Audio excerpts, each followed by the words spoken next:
Hey guys, it's Stephen from HDQ Chartered Accountants, and today I want to determine whether a company or a discretionary trust structure is better for property investment in light of the budget, as there have been a few major proposed changes to the taxation law.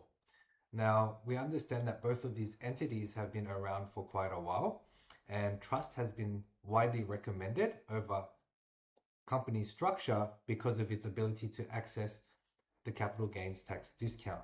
So we understand if a trust owns a property and then the property is sold, the capital gains is collected by the trust, and then if it's distributed to an individual, that individual can be eligible for the 12-month capital gains tax discount. If you have a company that owns a property and you sell that property, it is ineligible for that capital gains tax discount. The taxation rate in a company for passive rate entities is a flat 30%.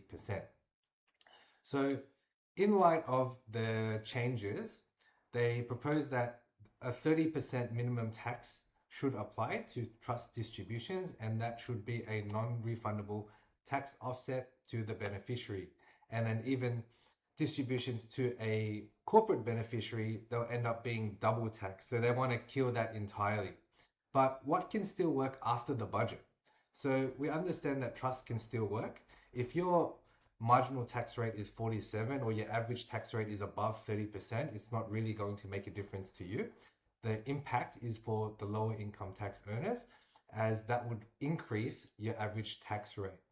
Now, for others, say business owners, they can explore strategies like if they have operating company to company loans are still a valid strategy. So if you have a lot of net profit left over in your operating company, you can pay the tax at the 25%. You can do a company to company loan to a bucket company. That bucket company can then go and buy some more investment properties. So if everybody's marginal tax rate is already at 47 and we don't need access to that money, we'd rather pay it at 25 in the interim while we're trying to build our wealth. With the difference between 47 and 25% tax, if your net profit is 500K or $1 million a year, it's going to be a substantial difference in your cash base. So using this additional cash, you can then lend it to another company and effectively buy more properties. But the problem here is when you use a bucket company, initially all of the gains will be taxed at your 30%. But then what happens when you release the money from that company? The money should come out by dividend, and then ultimately it will end up being taxed at the hands of an individual, which means that you'll pay the 31st and then you'll end up paying the 47. Yes, you'll get a credit for the 30, but at the end of the day, you'll still be paying 47.